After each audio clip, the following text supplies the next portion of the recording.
All right, I'd like to call to order the special meeting of the Board of Directors of Joshua Basin Water District for Tuesday, August 21st at 5:30. And Director Hund is attending telephonically from Mammoth Lakes. We all envy him because it's cool there. Please rise, and do you want to lead us in the pledge, Frank? Ready, begin. I pledge allegiance to the flag of the United States of America and to the republic for which it stands, one nation, under God, indivisible, with liberty and justice for all. Determination of quorum. We'll do roll call. Director Flown? Here. Here. Director Hund? Here. President Luckman? Here. Director Johnson? Here. Director Unger? Here. You have a quorum. Microphones. Microphone. I'm getting a little bad about that. Okay. Approval of the agenda. Do I have a motion to approve the agenda? I move that we approve the agenda. Is there a second? Second. Moved and seconded. We will take roll calls on all votes since Gary's out of the office today. Director Flowen? You lost me. We're doing what? It's a roll call vote. We just did that. No, we didn't do it. For the minutes? We made a motion. To This is to approve the agenda. Oh, wow. Aye. Director Hund, this is going to be a long evening. Aye. Or a short one. Director Johnson? Aye. Director Unger? Aye. And I'm an aye. It passes unanimously. We will move on to item number 5. Before we start public comment, I will comment that we have a candidate for the board in the audience. Former Director Coate is here. So, members of the public may address the board at this time with regard to matters within the board's jurisdiction that are not listed on the agenda. State law prohibits the board of directors from discussing or taking action on items not included on the agenda. Members of the public will have the opportunity for public comment on any item listed on the agenda when it is addressed on the agenda. Please limit comments to 3 minutes or less. Do we have any public comment? Seeing none, we will move to item number 6, this consent calendar. Matters on the consent calendar are considered routine in nature and will be enacted in a single motion without discussion. Any board member or member of the public may request that an item be removed from the consent calendar and acted on separately. And the consent calendar, the draft minutes of the August 15, 2018 special meeting of the board. Do I have a motion? I move. Second. Moved and seconded. Roll call again. Director Flowen. Aye. Director Hund. Aye. Director Johnson. Aye. Director Unger. Aye. And I'm an aye. It's unanimous. We will now move to the meat of tonight's meeting, Resolution 18-991, authorizing the execution and delivery by the District of Installment Sale Agreement number 18-012, the $3,010,000 loan agreement. And I turn it over to you, Susan. Sure.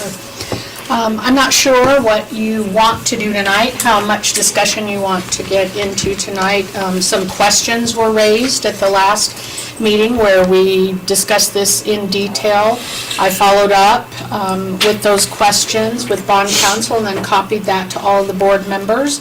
We've had some further exchange. I've had some further exchange with some of the board members asking questions and getting information back from me and bond counsel. So I'm not sure if we want to talk about everything again, if you just want to focus on new questions that you have or you know, what we want to do tonight. The objective obviously is to approve the resolution, and by doing so it will approve the installment sale agreement and the agreement for bond counsel services and the project fund agreement. So all of those are part of this resolution. Okay.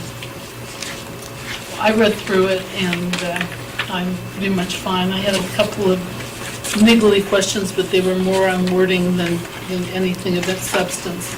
So, from the board, Director Flowen. Do we have any concerns about the timeliness of, what has to happen is there has to be an approval from this muni that is in charge of our loan. We have to get an approval from them before we can get money from Citibank. No? City Yeah. National. Okay. I was just concerned about the timing of getting an approval before we can get money that we need. In the form, there's a requisition form that we're supposed to use apparently when we ask for funds. And it says an obligation in the stated amount has been incurred by the district, suggesting that we've already spent something. Well, if we write a purchase order and we get delivery of something, we've incurred cost, whether or not we've paid for it yet. So it can be either or. Remember that the documents also say that costs that we've incurred already can be Yes. refunded. Yeah, Through this. that's one of the through this strengths letter. of this thing, I think. This, back to your original question, I think, which is how soon we can get money, this is the major holdup at this point in time. So things are progressing, behind the scenes, and your approval, the board's approval of this resolution, which puts all these other items in place, is the major holdup at this point in Yeah, time. my concern was that, we need to buy something, and we need an approval from upstairs, so to speak, to get the money, and in the meantime, we got manpower standing around before we could buy something. But that's not the case. Okay. That's a good one. That is one of the reasons that we're looking at the money market account instead of more long-term investments, because of that liquidity. There are other investment options with the proceeds that the custodian could make, but they require a fairly protracted process of us really accurately estimating how much money we're going to need at any point in time, and if we need money sooner than that, or additional money, we could actually incur penalties as a result of that. So they're making investments based on our, indication of when we need money, and so if they have to pull those investments, they're losing interest on that, so you're penalized accordingly. The money market account has really, high liquidity. That's the U.S. Bank money market deposit account, which from what I've seen is T-bills, commercial paper, and it's, is this FDIC insured? Did I see that? That's a topic really that we should talk about tonight. The general U.S. Bank money market account is invested in all those sorts of things, very liquid, but not as much security as we would like, or that is proposed or outlined in our investment policy. Our investment policy does allow government securities, government, treasury bills and U.S. government securities, and U.S. Bank has another money market account which is solely invested in those types of securities. So that is in play now. So that's what I will recommend to the board, that we go with what is called the First American Funds money market account with U.S. Bank. So it is solely government and treasury investments, which are much more secure than those things that you laid out there. So right now, the bank's legal department is reviewing changes to the project fund agreement, I think it's called, so that it will change from the U.S. Bank money market account to the First Federal Funds money market account. Steve occasionally will speak to the low interest that we tend to get our investments, but I was thinking about that, and I kind of thought that because we're going to spend 1.6 or 1.7, matter of fact, we already have. Right away, authorized yes, spending it exactly. Right away, and then there's going to be a lot of other outlays for just all manner of pipes and, Right. And odds and ends and stuff that I'm kind of thinking that we won't get hit too hard on that. And also, what's the alternative? Essentially, it's like our wallet. Yeah. Where we keep our funds and we're able to use our funds, but we're not getting paid in interest on money that's in our pocket. the latest earnings there on that fund are 1.3%, so you know, not too bad. Oh, yeah, it's better than I Not thought too it bad. was. I thought it was more like 0.75 or something like that. Thank you, ma'am. Thank you. Director Hunt, do you want to go next? Yes, I do. Thank you. So, a couple things. First, I think that liquidity is most important, given that we've already incurred expenses and we're going to be incurring more, and we expect to spend a great deal of the money early on, and I think that's more important, I think, than trying to eke out a little bit higher interest rate and potentially have difficulty getting our money and possibly incur penalties. So that's number one. And number two, I think the second type of money market account that Susan has recommended, that is U.S.-backed securities that are consistent with our investment policy, that's where we should put the money. It's liquid and it's in line with our investment policy. And then lastly, I think it's important that we retain the language improvements to improvements or something similar, and not limit ourselves to meters and pipelines, to give ourselves flexibility in spending the money on capital projects. And that's the sum of my comments. Yeah, that's it. Okay, thank you. Director Johnson? I'm happy to hear that the interest rate is a little higher than what we anticipated, but I guess the deposit amount will be about 1.5. If we've already spent 1.5, or are we gonna? Well, we've incurred that cost, but it Correct. hasn't, I mean, the loan will be $3 million, Sure. $3,010,000, of which 10,000 goes to bond council right off the top, and then we'll get 3 million. And then are we And then- maintaining that 3 in there, or are we going to? Well, I mean, we've already got costs that we've incurred, Are we so. going to reimburse ourselves? Well, of course, yes. Okay, so then we liquidate the account of 1.5, so we're down to 1.5. Mm-hmm. Okay. Or less. I think it's even more than that. The equipment 1.7. cost 1.7. So this fund, in essence, will probably be expended within 12 months, easily. I think so. Yeah. In the verbiage, improvements to improvements, I would like to reiterate that I think that this whole premise of this loan was for CIP, for pipeline and meter installment, and I think it needs to reflect that solely. That it's not used as a slush fund or emergency fund for anything other than capital improvement. That's all I have. Okay, Director Weinberg? I had questions like Tom had about how quickly can we get the money, so thanks for asking that. I agree, I don't want to box us in a corner. To me, capital improvements is wells, tanks, boosters, stuff that's old and worn out and that we need to do. And just pipeline sounds like just the pipe, and there's a lot to that. And I think the open-endedness, I don't think it's going to be a slush fund, and I'm glad that we can get to it and get these projects going. I would be for a more open-ended, for the open-ended verbiage. Thank you. And my comment is that I think that in your investment, in your policy that you wrote, it very clearly said it is not for day-to-day Right. kinds of expenses. It's for long-term and capital projects that really require that kind of money, and so I think that's covered. All right, yeah, but I'd like to remind the board that our 18-19 budget is supposed to specifically outline all of these other little incidentals that we're considering maybe potential parts to the maintenance. That has already been accounted for, and if you all remember, 17-18% on your water bills that with the rate increase is supposed to have covered that.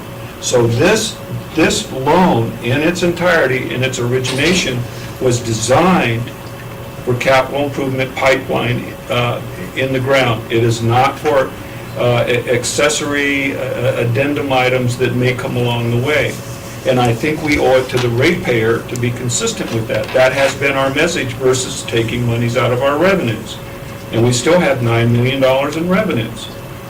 So we took the money, we allocated more money to the emergency fund and all of these other things in the anticipation that we were going to need that, but that's not what this loan is about. This is for infrastructure, and that's where we initially were discussing this. And if you recall, I was the one that thought a loan would be a nice thing to have, but I also said, why are we not liquidating some of our reserves? So, in essence, I think we need to move forward, but I think we need to stay on track, and promise is promise kept when we told the ratepayers that this is what this money was designed for. So it needs to be a secured account, in my estimation, that we stay true to that without getting weighed off with some other incidental. So please give me an example. I'm hearing the words you're saying, but I'm not following what you're worried about. Suppose we have a reservoir or a well. We have well 14. Suppose all of a sudden we decide that well 14 has to go offline, we need $1 million. So we're going to decide that we're going to pump a new well. The new wells, then where do we get the money? That's We have- maintenance. That wouldn't exactly be a new project. It would be, It would be an emergency or a crisis where we, in fact, and it's supposed to be in part of the budget for 18-19 as maintenance. but not as a capital improvement project. Aren't we working off a capital improvement list that Mark Ban made for us? Correct. And anything that's deters from that capital improvement list is what I'm saying is that we need to adhere. As Tom was talking about with the banks, they don't look at our contracts. The only eyes and ears we have on this are us. So we have to consistently stay with that, because basically the bank is just going to say, you submitted an RFP, we're going to approve the RFP, we're going to move on down the line, you have money, we're going to cut the check. They are not going to check to see if the contractor's legit. They're not going to go back and litigate in case if something's not working. So, we are basically the eyes and ears to this. And I just, in good conscience, I think the loan is a great idea. I think we've already stepped out on faith on this thing, but we need to stay consistent with what we promised the ratepayers. It's for the capital improvement program, not for other incidentals. Oh, by the way, improvement on improvement means something other. If I could, I'm sorry. President-elect, may I have a thought, if I may? Well, I'd like to hear Susan first, and then we'll go to you. Sure. Note page 25 of 52 of your packet is the blank description of project. We are developing the description of the project. The funds will only be authorized by the bank if they meet the description of the project. Okay, so if our description of our project is reservoirs and meters, whatever it is, if we're sending in a bill for something that they don't see the nexus to our project description, then they're not going to authorize that disbursement of funds, or they're going to ask for clarification. How is this related? That doesn't seem the same to me.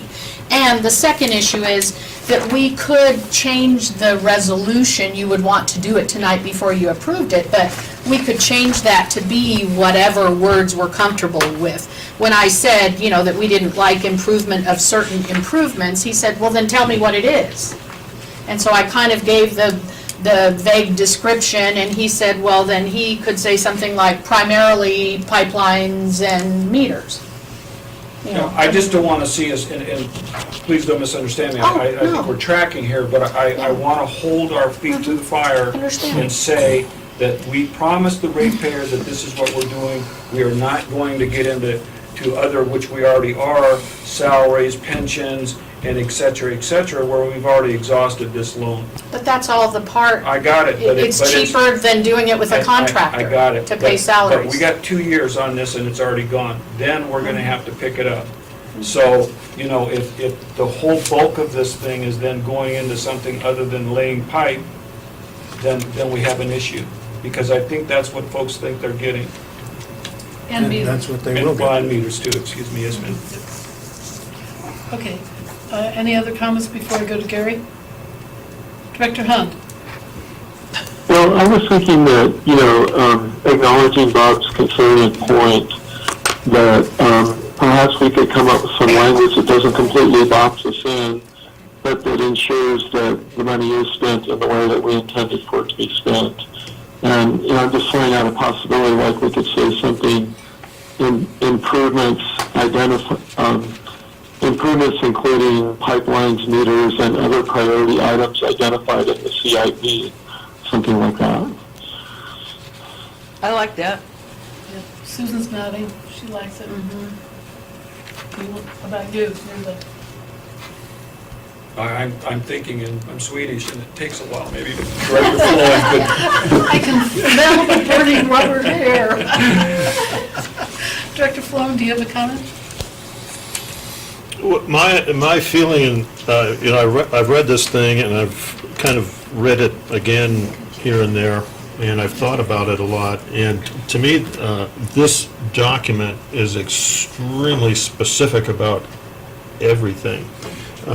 These muni folks, Municipal Finance Corporation, are very specific about making this document perfect.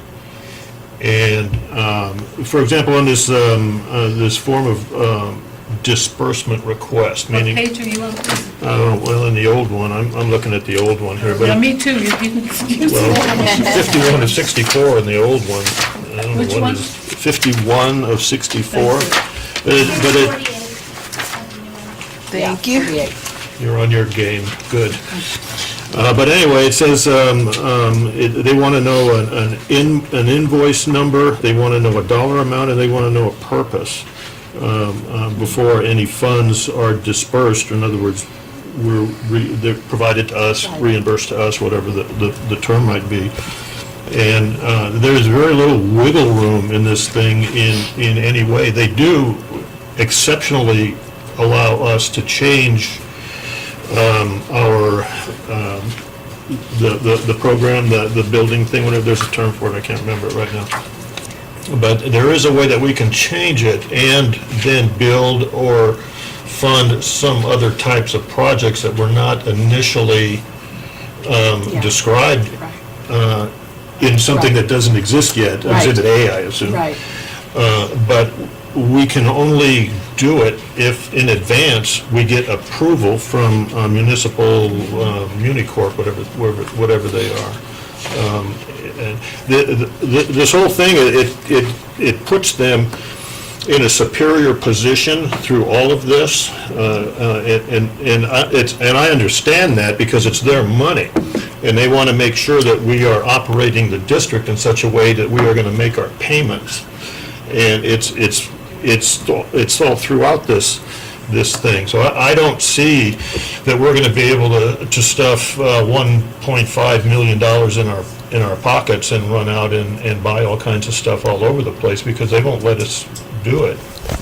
Because what it would do then, if we buy things that we're not supposed to buy and we're not building up the value or the assets of the district, they see that as a threat to their payments, and they'll react to that, and they'll, by not approving the disbursement. And so I don't see a lot of latitude to do certain things. And also, I perceive that Mark Bannon, our project manager, or whatever he would be on this, he's got a technical title on his thing. I don't see him as wanting to put carts before horses and spend on things that he's not supposed to be spending on, because then we're going to see this, because we sign the checks. We've signed checks tonight for different things. We sign the checks, we go through the checkbook, Bob and I and the committee, and whoever else comes. We see all that stuff. And there isn't, I don't think, it's also, you've mentioned it in the somewhat distant past now, that there is a culture of thrift here. I mean, I think I was looking at your desk the other day, and it looks like it's from IKEA or someplace. I mean, and you've characterized how we don't clean the carpet except every 10 years or something like that. Well, 14 was 20 years late in maintenance, 20 years late in maintenance. I'm just not seeing this thing where we would, because you mentioned we have a lot of money, which is all accounted for and such in the different accounts, $9 million, whatever it is, but you don't see us taking that money and going out and spending it all over the place on all sorts of things. He can't do it anyway without our approval, and, the public being present. That's Well, long enough. I appreciate your comments, but I don't know that they have a checklist of items that they're going to approve the RFPs, because the RFP is submitted, they basically approve it. So the screening process goes through staff and the board, the way I read the document. They don't have a documented CIP sitting there in front of whoever's doing the Joshua Basin account saying, oh, I see they're going to buy another truck. And by the way, this is only going to last a year and a half. Okay, so what happens then? It will take us another 2 years, another 5, 7 years before we can even cash out on this thing without any payment penalties on this thing. So we're going to be paying interest on this thing for 5 years with a loan that's already exhausted. So you can't, go back and say, well, this is a great deal. We're getting upfront money, and we need to be more than expeditious about how we spend this. So, can we talk about Exhibit A, so to speak, and what that Turn right to it. is going to entail? Isn't that a battle plan for what we're going to do and where the money is going to go? Would that be Exhibit A? The one that's not there, the blank Oh, page? yes, exactly. The project description, right. I think one of the things that I've heard Mark talk about, and I have the same kinds of concerns, is that we're embarking upon a brand-new program of work here. We're bringing construction in-house. We're hiring a brand-new crew.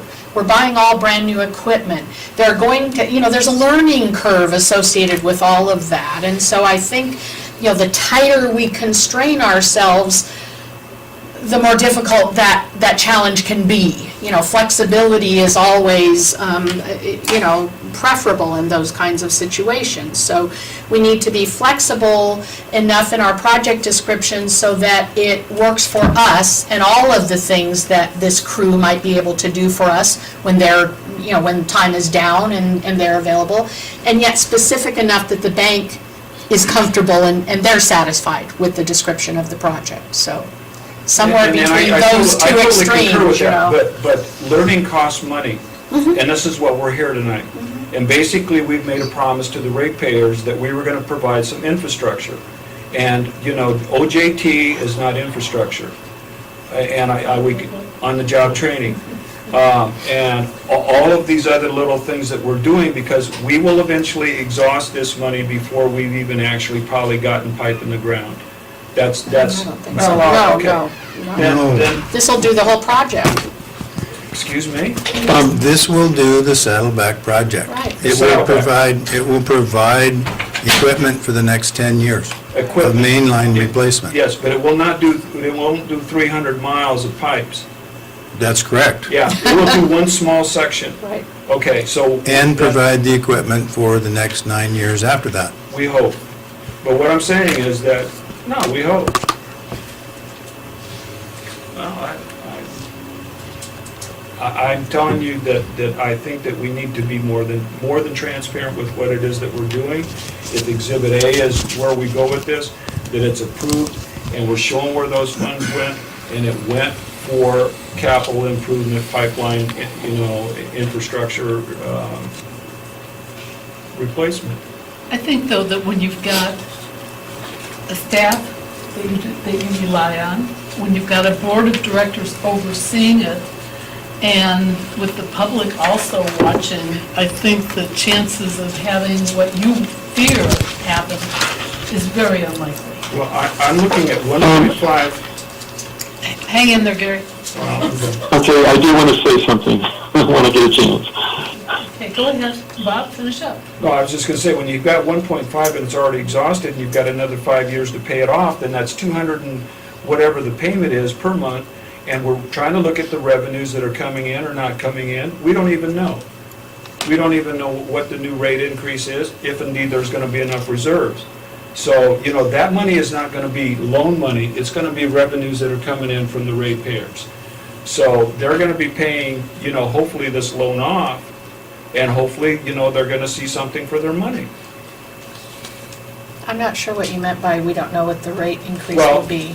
we know what the rate, no, excuse me, if that's what I said, the rate increase. We know what the rate increase is. We don't know what the revenues total are going to be by the time the implement of the rate has had its full impact. We're already looking at, conservation figures, et cetera, which, we all like to talk in the negatives. We know what those negatives are, Yeah. okay? So, we can already start, plugging those in. Okay. Director Hunt? Yeah, 3 points. First, again, just for Director Johnson, the language I suggested, I think, would meet your concern because it would say, pipelines, meters, and other identified priorities in the capital improvement plan. So that would keep them from, say, buying new trucks, which I don't think they would do anyway. But also, if I recall correctly, in the terms of our agreement, that we cannot spend money on anything that would, have a shorter life than the life of the loan. We have to be investing in things that are capital improvements that have life that extends beyond the term of the loan. And then lastly, I think that what Susan was just referencing during the learning curve is that, say we have while they're finishing up the engineering plans for the pipeline, which, if you'll recall, they've already started the engineering plans, and we're already purchasing the equipment. So it's not going to be too long in the future from now when they can actually begin to lay the pipeline in that priority area. But before that, if they're not ready to go yet, if there's some flexibility, if they can work on other priorities identified in the capital improvement program, I don't know, I'm just going to pull out an example that might not be a good one, but say replacing a booster pump that needs to be replaced, then they can utilize the crew to do that, while they're still gearing up to replace the pipeline. So, Susan, you can tell me if that was a good example or not, or if there's a better one. But I think my point is that Susan wasn't talking about them, going to training classes. She was talking about them being able to do things, that tie to our capital improvement program, other than pipeline if the pipeline's not ready to go. Yes, Thank you. that is And correct. I think the general manager has a comment. The intention of these monies is to bring on a crew and complete this project, to acquire equipment that will be used for the next 10 to however many years. By the time the equipment arrives, and we pay for that, we will be hiring employees that can do the work, and hopefully be getting started in October or November, maybe December, and have this project completed by no later than June of 2019. We do not intend to bring the crew on and pay them to do a booster station this year. That's not in the program. We do not intend to rehabilitate a reservoir. We intend to do the Saddleback project, and we intend to have the crew and the equipment to continue the mainline replacement. We may very well utilize all or a part of the mainline crew after or during the mainline project to install some of the meters. But the meters are funded by the rate increase. They're not funded by this loan. We still have to do the RFP for the meters from 4 companies. It may well be another 4 or 5 months before that RFP is done, and we start acquiring meters, and the existing crew will be installing meters, or the chief of operations will work it in such a way that the Saddleback mainline replacement project will be done, and the meters will be replaced over a 5-year period, and that may be stretched out depending on whether or not we need more crew time to go into mainline replacement. However the board wants to identify it and review the description of the project is fine, but the intention is to do exactly what the board has told the public. We're going to do mainline replacement. We've been talking about it for a couple of years. The board was wise enough to do the rate increase so that we would have the revenues. Conservation is at about 20%.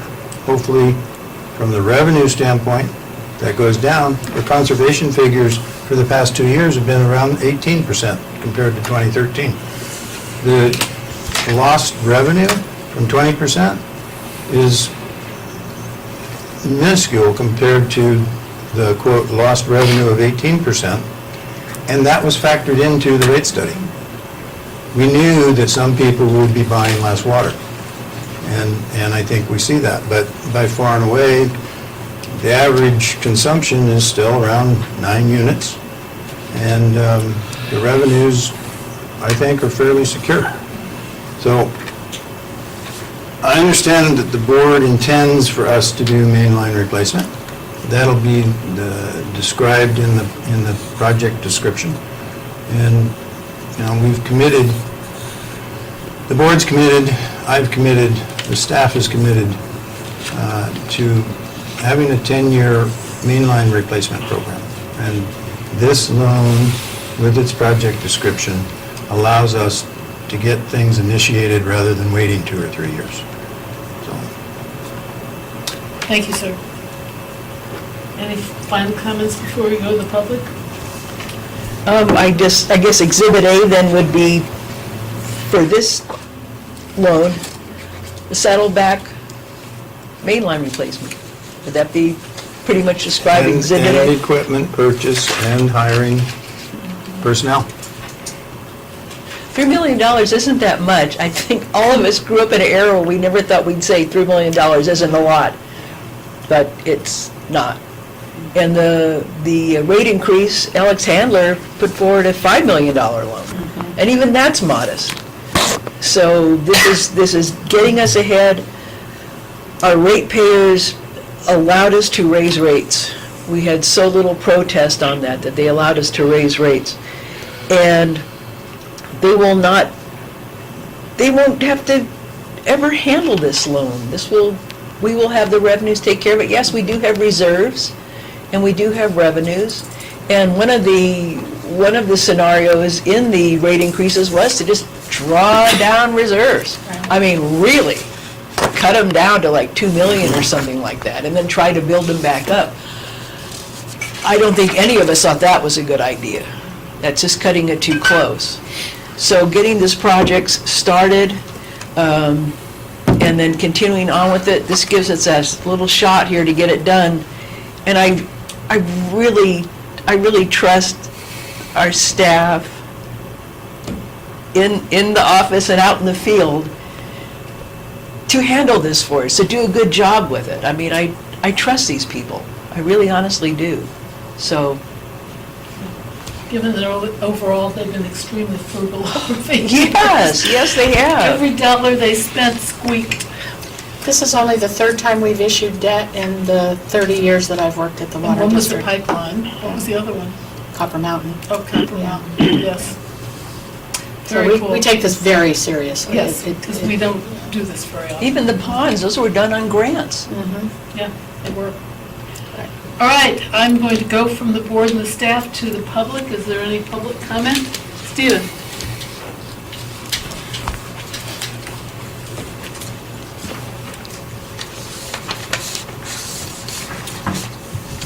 Stephen Whitman, ratepayer, Joshua Tree. I'm going to be real unpopular tonight. I reviewed for a couple hours the entire agenda package, which Beverly was kind enough to give me this afternoon. Went through it with a pen, did a lot of lining, a lot of comments, reviewed it pretty closely, and then just sat back and thought, what's the big picture here? And first of all, this is the best board we've ever had. I highly respect every member of this board. But I don't think any of you can truly comprehend this contract. It's long, it's complicated. Director Sloan hit it right on the head. This is tightly written for the advantage of Mooney and Citicorp, not for us. There's a prime example. If you go to Exhibit A that is blank, on the page just before it, there's a great big paragraph called indemnification clause. That says if there's any conflict coming out of this contract, you get to pay all of it. No one else pays a dime. That's a sucker contract. It gets thrown into lots of things where one party prints the contract and expects the other party to just roll over and say, oh gosh, that's the way it's done. Well, it's not. I've rejected indemnification projects, clauses, for over 20 years in real estate. The minute you say, if you don't cross it out, I walk out the door, they get their marker out and they cross it out. You should not approve this with indemnification. Secondly, I looked at this and I said, asked myself, how can anyone on this board really vote for this with understanding?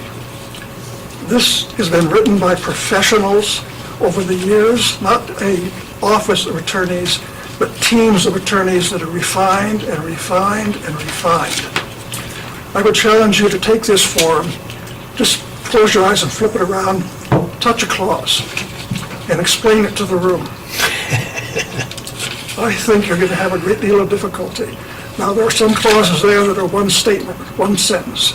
There are others that go on word after word and refer IRS codes, state codes, and everything else, which of course are not in this package for you to review. So you don't know what you're agreeing to. I think this is a very bad precedent, and I think you're going to pass it anyway. So, good luck. Thank you very much. Any other public comment?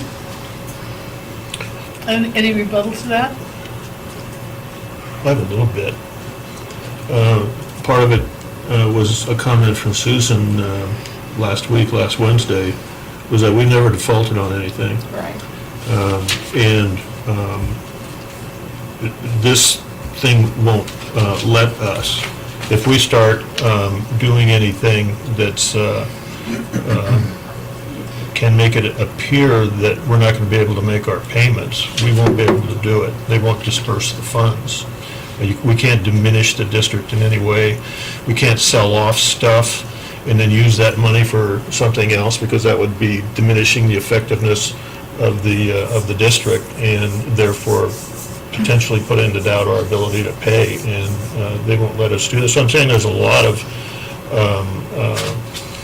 of controls in this thing, and I still come back to the point where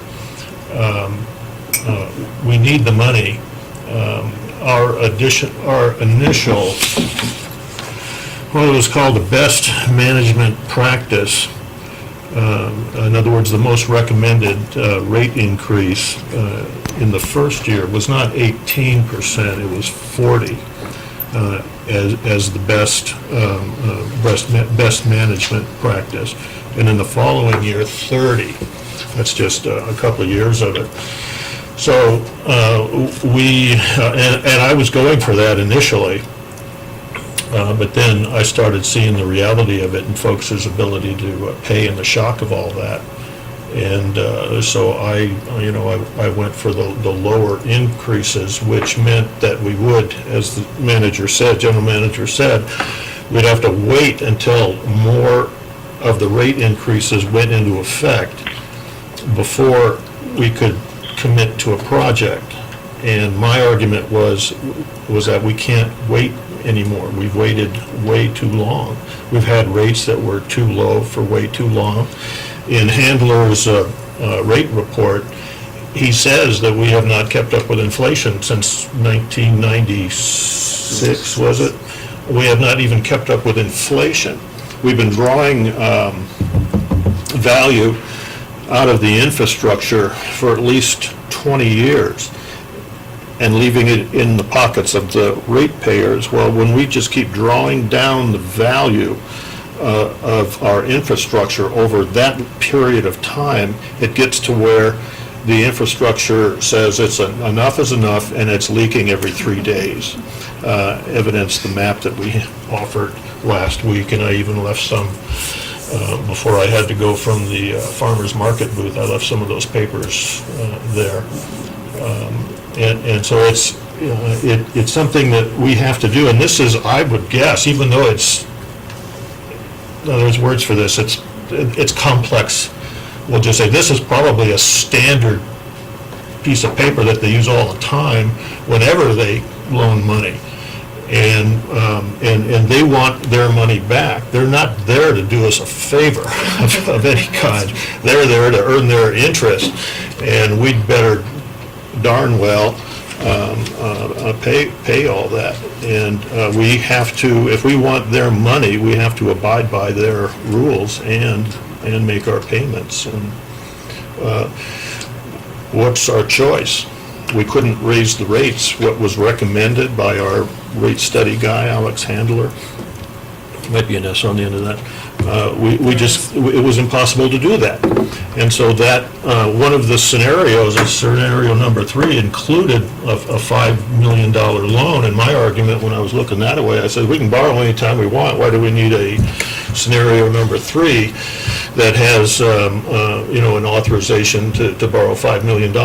And indeed, we're not. We're borrowing 3 to get us through this first project. And then while we're doing that first project, more of the more modest rate increases that we're going to do will come into place. Because guess what, folks? Next year, it's 16% raise.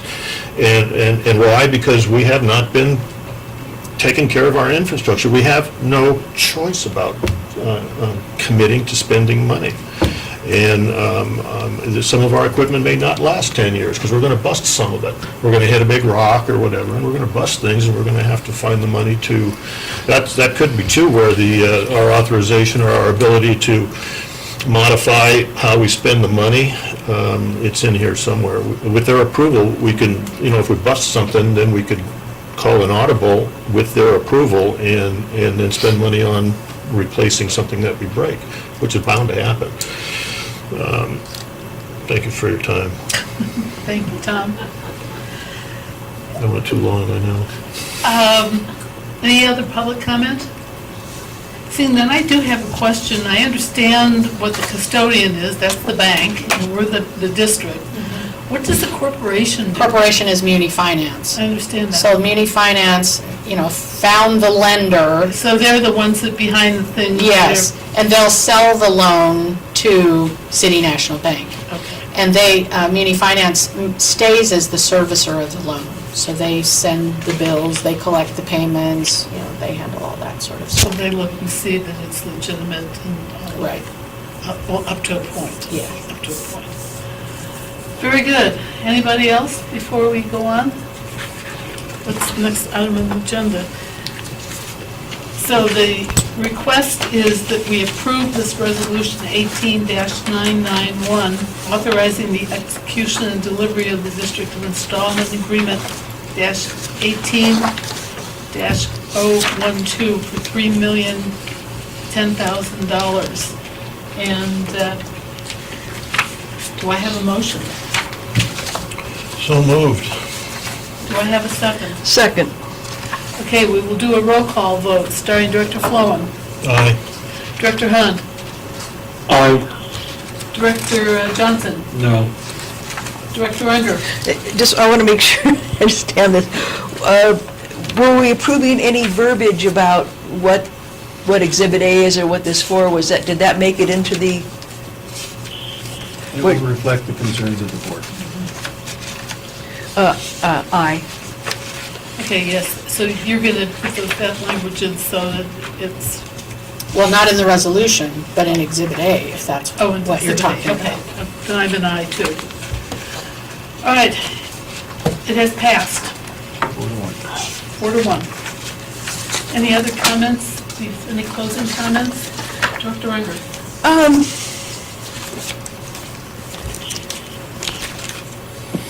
Bob, you voted against the rate increase. I did. And you voted against the loan. I did. But you're not voting against capital improvement projects. No, and I, as I explained before, I think there's a way to do that, and I still think there's a way to do that. Without raising rates and without taking a I loan. didn't say without raising rates. I think there's a way to levy those rates that aren't quite as steep as they have been initiated. And I think over the long haul, that certainly could still accomplish something. So not a 40% rate increase, not an 18% rate increase, a 7% rate increase? I think it was already scheduled for 7 or 8 already, so we probably would have Bumped it up an extra gone a couple 10% or something, somewhere in that neighborhood. 11%. Yeah, we were already scheduled for 7, so there was already a schedule that was running. And that was just really maintaining us. That was barely keeping pace with inflation. It certainly wasn't going to do Saddleback, and it certainly wasn't going to do the shop, and it certainly wasn't going to really start anything. It was just chugging us along at bare maintenance.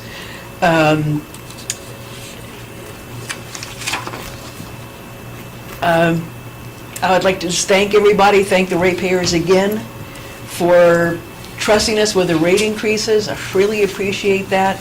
Please know that this loan will be handled carefully, with conscientiousness. We've got an incredible field crew. We've got a great staff here, admin, HR, you name it.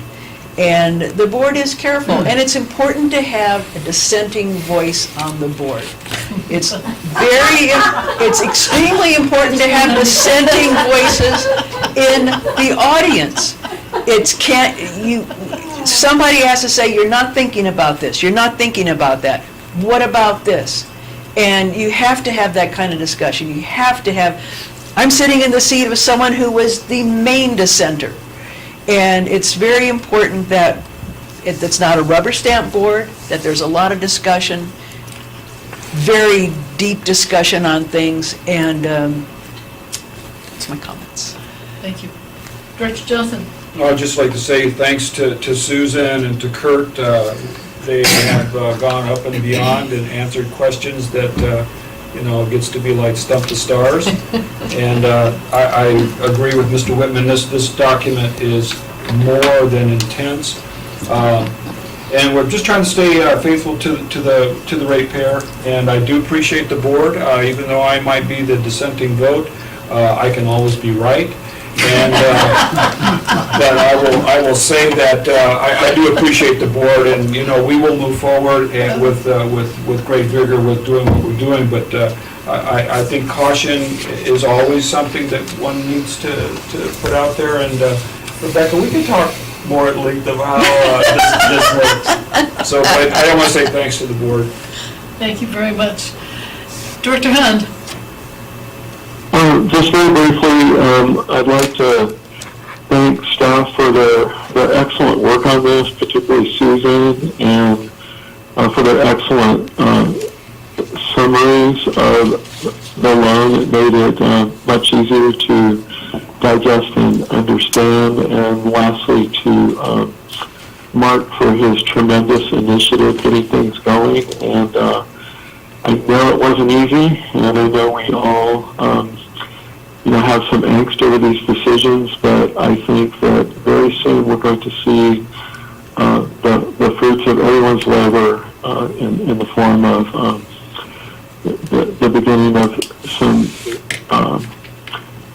some concrete improvements to our infrastructure, particularly the replacement, much needed replacement of pipelines. So thanks to everyone. Thank you, Gary. Director Flo? Well, finally, we have something we can work with. I'm dying to see that new equipment coming. I'm dying to see pipe in the ground and anything else that's listed in Exhibit A. A note on Steve Whitman, who is with us tonight and makes his candid comments. I consider him a genius, and I consider him a friend of mine, and I spend, when I'm allowed to go to the farmer's market, I spend 5 hours every Saturday with him, and I very much appreciate his advice and his counsel on things, and he is always straightforward, and somewhere, whatever he says is up here in my head, and I like it there. And also Bob, too. He has a sensitivity about folks in the community that are financially challenged, and he exhibits that frequently, and I'm glad to hear that too. It's hard to get, in this town, it's hard to get comments from folks. I pick up hitchhikers in hopes that I could get comments from them about the water district. Some of it can actually come up spontaneously. When I don't mention water, they'll mention it to me. Every one of those hitchhikers, by the way, has been an excellent, hard-working person. They're either trying to get to school or go to work. And so I like the counterpoint also. And as I stated at Finance, I'm glad you're on the board. and I will definitely consider everything that you say, either at Finance, which is a joy to attend, or here. Thank you, It's an ma'am. acquired taste. Thanks for your time. Thank you. And I'd just like to say that I have never been prouder, well, I've been proud of this several times this year when we passed the rate increase. I mean, I think this board is exceptional, and I think that we're very, very conscious of our responsibilities and take seriously the responsibility that's been entrusted to us by the community. And I really, it's also a lot of fun working with you guys and the staff. The staff has been magnificent, but I don't know when you've not been magnificent. You have taken us through thick and thin over the years, and including the ones in the back. Yes. Thank you very much. Any public comment before we adjourn? Seeing none, do I have a motion for adjournment? Is there anything else I need to do? Okay, is there a motion to adjourn? I move we adjourn. Second? All in favor? Aye. Okay, oh, do I have to, actually, I heard everyone's voice, so it was 5-0. Thank you very much for coming, Gary. Thank you for doing it by telephone. I know that's not You're easy. welcome. And Thank you all. Enjoy the rest of your vacation. Yeah. Thank you.